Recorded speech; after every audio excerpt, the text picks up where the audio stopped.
What's going on YouTube? Wild Lion Games here, and I'm bringing you an honest review of Battlefield 6, an adrenaline pumping, eardrum rattling, eye popping, first person shooter experience that's promising to bring you back to the glory days of Bad Company 2 and Battlefield 4. And you might be wondering why I'm dropping a review of a game that's been out for over a month now. And it's, well, I've been so busy playing the game and having fun that I haven't been able to finish this review. I'm going to be honest with you guys. A couple of my friends bought it, my brother bought it, and they're constantly texting me like almost every night, like, hey, are we hopping on here, are we hopping on? And me, as a someone who has zero self-control, when they ask me, I'm just like, oh yeah, I guess I'll take a quick break from editing, and then boom. Several hours later, I have a bunch more footage to include in the review, and no progress made on the edit, but we finally got our act together, and we're releasing this review of Battlefield 6, and I think it actually comes around at a good time, right before you have Black Friday sales and, holiday sales, all that sort of stuff. Is this a game that's worth your money? Now, the internet is a funny place, because if you rely solely on YouTube Reels and TikToks, you would think Battlefield 6 is one of the greatest shooters to ever be made. But if you were to visit the Battlefield 6 subreddit, you would believe that the devs have no idea what they're doing and the game sucks. So, which one is it actually? That's what we're here to find out. Graphics up first, and the game looks incredible as you would expect. Battlefield games have always had nice graphics in the modern age of gaming, and it's no different here. I'm playing the game on PC with an RTX 2070 Super, 64 gigs of RAM on an AMD Ryzen 7 3800X for my processor. So it's not a wildly powerful machine, but it's powerful enough for me, and the game runs excellent. I love the lighting, I love the textures and all the maps, and what you're seeing in this review is the game's performance on this PC. I'm typically operating around 54 frames a second, sometimes higher, up in like the 60s and 70s. Sometimes it dips down to like 48, I think is the lowest I've ever seen it go. But it's not enough to notice. I'm actually just like peeping the corner to check it for this review, but it's not anything that's noticeable during the game. It's definitely better optimized than Helldivers. Sound.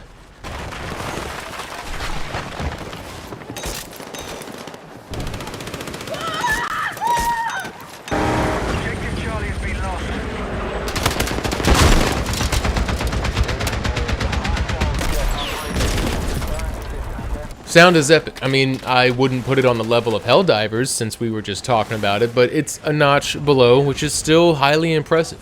Sound has a lot to do with the cinematic feel of a video game, and Battlefield 6 delivers that punch whether you're playing with headphones on or with the TV speakers.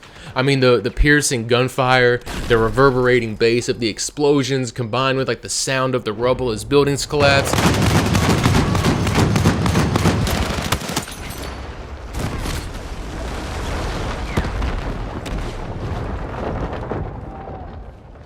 Never gets old. And that classic Battlefield themed music mixed in with rock elements thanks to the inspiration and collaboration from Limp Bizkit provides the game with like an updated sound while remaining the same as it's always been. The artillery rounds from tanks present power while you're in the driver's seat, and fear when you're staring death in the face. Even the subtle changes of audio from like the third person view on a fighter jet to inside the cockpit, it adds a level of immersion that you hope to have in a $70 title.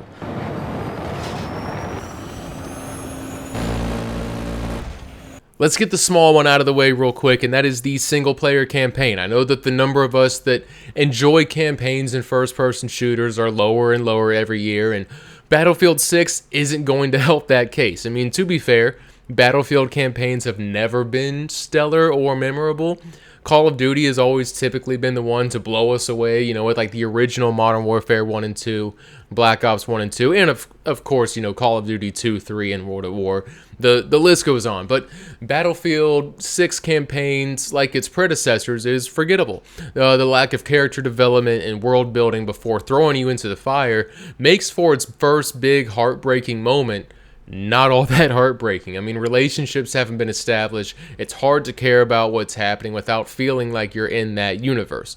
The missions are nothing special either. I mean, there's a few like cool set pieces and awesome visuals, but the campaign just lacks emotion and intensity that Call of Duty is pretty good at giving us. It's worth playing through the campaign though. I mean, it only takes about 5 hours to complete, and you could do it on the hard difficulty, which I would recommend because it's not that hard. If you play it on hard, you'll unlock some extra achievements and also the elegant ballistics weapon package. So if that's something that you're interested in, it's definitely worth playing the campaign. It's interesting enough for a playthrough, but nothing to write home about, if that makes sense. Alright, so on to Battlefield 6 main attraction, and that is multiplayer. That's what you care about the most. That's why you're watching this review. How's the gameplay? How are the maps? How are the guns? Right, so let's get into that. There are a bunch of ways to play Battlefield 6, from the fast-paced, tight corridor, small maps with like that 12v12 gameplay with no vehicles. It's your standard domination, team deathmatch, King of the Hill, and then you also have your larger maps featuring 32 on 32, and with ground and air vehicles, and then you have a handful of game modes in between. Battlefield 6 has 4 classes: Assault, Engineer, Support, and Recon, and they actually all feel unique and provide various pros and cons, allowing for different styles of gameplay and coordination between teammates and squads. Assault, for example, I think is often misunderstood a little bit as like this run and gun class, but if you actually check out the gadgets and use the class properly, you can help your team out immensely beyond just getting kills. The combat ladder can help your snipers get up to higher locations, or it can help your medics, your support class find nice spots to perch up with LMGs and lay down cover fire.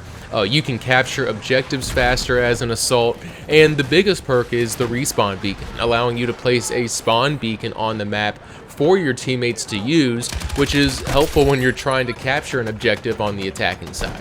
And then on the engineer side of things, my brother and I found that making a 4-man squad of engineers can be lethal and extremely annoying for the opponent. You just need 4 selfless players. I mean, vehicles, if properly used, can change the script dramatically of a match and make life hell for the opposing team, or hell for yourself if your team's not using it correctly.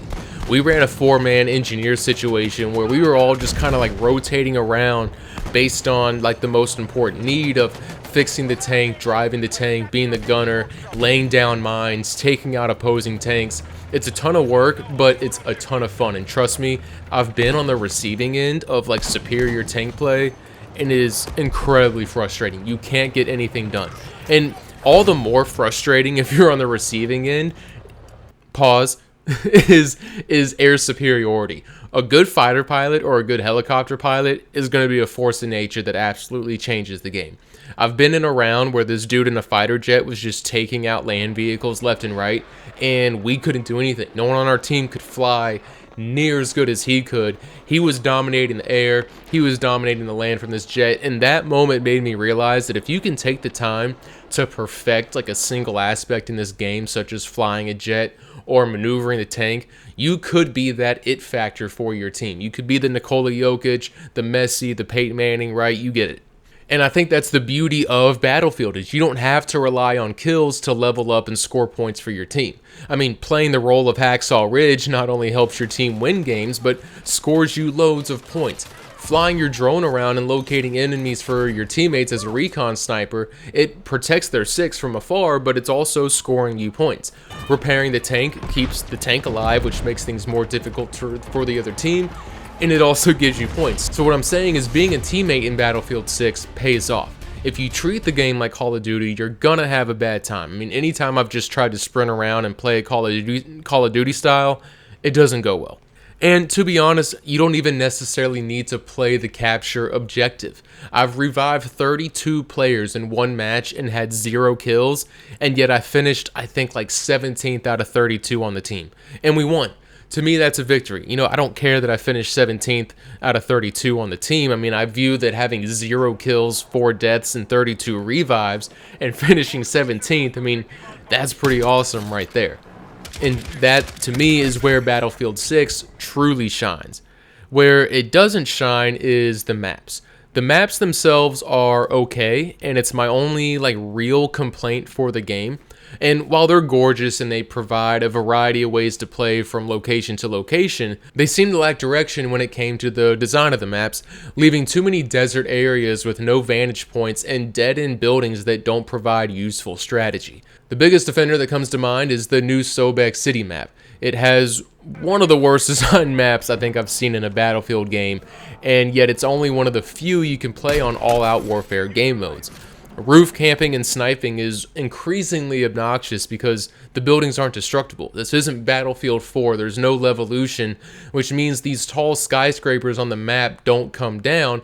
You know, the other issue with the map is two of the objective locations are right next to each other inside of unfinished buildings, and there's no destruction to these buildings at all. The map layout is just horrific, funneling everything into the middle lane, making this large map feel extremely tiny. And there's so many buildings that are just dead ends, and you can't even go to the second floor or third floor, and the lack of verticality with like the dense buildings in the center of the map is extremely disappointing. And so while the all-out warfare maps, that's like your conquest and like your breakthrough modes, they are about the same size as Battlefield 3 and 4, but they feel so much smaller due to these poor design choices. Another example like Liberation Peak, it suffers from similar issues, funneling players into certain directions, making the map feel stale after a while because creative strategy just isn't there. The cluttered design kind of forces you to play certain ways and leaving other areas of the map unusable. And we can examine Liberation Peak even further with Capture Point C. It's in a really inconvenient spot. I also think the map looks like it should just expand south of C and C to be more centered, but so if we continue looking at the map and your HQ is on the F side, it's almost impossible to hold E because it's open firing lanes from D and C. Meanwhile, A on the other side of the map has great coverage for A and B, so automatically that left side, if you're looking at the map, has great coverage for 2 points, while the right side of the map only has good coverage for 1. And the other night, my brother and I were talking about how most of these games end up being blowouts in one way or the other. We're either getting smacked and it feels like the other team has twice as many players as we do, or we're the ones delivering the blow. I've had maybe a handful of close matches in my 30 hours of gameplay where it came down to the wire or there was like some back and forth. So the too long didn't read version of this is the maps in Battlefield 6 are still big, not quite as big as Battlefield 4, but they're close enough. But the real issue is the poor design creates a lot of unplayable spaces, which makes the map feel smaller than they truly are. I love the tremendous amounts of customization and unlocks this game has, from weapon camos for all your weapons and scopes to customizing your vehicle loadouts, but I find it rather annoying and unintuitive that using the weapon of the camo you want to unlock doesn't work. For example, if you want this snow camo on your L110 LMG, you have to reach rank 30 so you can unlock this DMR and then get mastery level 20 with that rifle, so you can apply the skin to the LMG that you want, which doesn't make any sense at all. It's fucking stupid. If you want to unlock camos for your LMG, you should be able to do so by using the LMG, not another type of weapon, because the result is 40 hours of game played and only one camo unlocked for that weapon. The stat tracking on your profile page is impressive and further motivates you to play your way with personalized achievements and bests. I can see my personal milestones such as 187 meter headshot or damage repaired on vehicles in a single match, and I really like the use of dog tags and emblems and how you can add them to your player banner so everyone can see my silver tank emblem and be like, yeah, this guy's not messing around in a tank. Or I can add my medic dog tag accolade that shows off that I revised 32 players in a match once. And I would love to see more stats though. I love what they have, but I would still love to see, the classic like wins and losses, weapon specific stats, and even other categories that aren't highlights.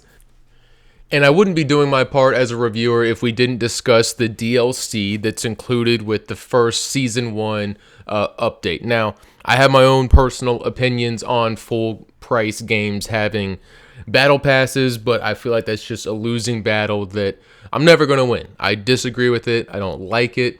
So we're only here to talk about the content in it. So the first two phases have come with a lot of new additions, such as new maps, new vehicles, new weapons, but I want to focus on the two new maps that we have, which is the Eastwood map and the Blackwell Fields map. I think the Eastwood California Resistance map is the largest that we have in the all-out warfare. I didn't notice jets, however, but there are a plethora of land vehicles to choose from, not only just with tanks, but they also have these new trucks that they've added in. There's a lot of helicopters that you can fly around. It's a really fun map. A lot of great destruction with the houses. It looks good, plays good. I mean, you can see here in the helicopter just how vast and spread out this map really is, and it makes it for a really fun experience. And the Eastwood map is also playable in a new 8v8 sabotage game mode, which is where you basically go around destroying sites before the time round finishes. I haven't played it. I've been sticking with the large warfare game modes, and I can say that the large warfare is a lot of fun. I think due to the amount of destruction that happens in the environment around you, and I've talked about the lack of destruction in some of the already installed maps that the game has come with, so this is a nice I guess change of pace, if you will. For Blackwell Fields, it is a new large-scale battle map that they added with the Season 1 roadmap, and I personally really enjoy this map. I think it has a really cool aesthetic, but also a unique design compared to some of the other maps. Some players claim that it's a sniper haven, but I would argue that there's enough open fields and different changes in elevation on various sides of the map that you're never truly safe in one spot as a sniper, and you can still get counter-sniped and picked off from somewhere else on the map. So, as you guys know, I rate my games on a obscure made-up scale that doesn't follow any real number or rating system. So the question is, how do I rate Battlefield 6? And my final verdict of the game is Call of Duty Ghost. If you remember Ghost, it was kind of like Call of Duty's venture into the Battlefield style of gameplay, with large maps and larger player base. The game got horrible reviews because COD players hated how big the maps were, but secrets out, I enjoyed Ghost a lot because the pace of the game slowed down. It wasn't this sprint slide SMG fest. Ghost even increased the player count from 6 and 6 to 9v9 and also added a 12v12 ground war mode. It was very much a hybrid of the two styles that veered away from the classic small map to medium-sized maps with a larger player base, and that was new for the Call of Duty series at the time. And while Battlefield 6 still totally feels like a Battlefield game, in a way it almost kind of feels like their version of being more like COD. The same way that Ghost felt like a version of Battlefield. I mean, when you look at Battlefield 6, player movement is faster, health regen is faster, retime spawn is faster. The maps, even the large ones, feel more like medium-sized maps. And don't get me wrong, it's still Battlefield, and I would argue it's the best one since Battlefield 4. I really enjoyed Battlefield 1, but I think 6 is better. It's way better than Hardline, it's way better than 5, and it's way better than 2042. And I would also argue it is better than Battlefield 4 in some ways. The gameplay is epic, it's adrenaline pumping, and when you're not playing the game, you're going to be sitting at work or at school thinking about going back home and playing the game. I mean, I've lost track of time playing Battlefield 6, which is a rare thing for me. Very few games have had me lose track of time and be like, oh my god, I've been playing for 5 hours. What happened? So all in all, yes, I recommend the game. It's a ton of fun. If you're wanting something that's grounded in more realism and not the current, just weird, speedy movement Call of Duty fest where you have Timothy Chalamet, hitting Nicki Minaj with a sledgehammer and she explodes into confetti. If you're tired of that, then this is the game you want, because it's a great blend of fast gameplay, but also requires a lot of strategy and teamwork. It's a really fun game to play. That's it for me, guys. Hope you enjoyed the review, and if you did, please give it a thumbs up. Leave a comment below if you are playing Battlefield 6 or if you're planning on picking it up. And until next time, peace.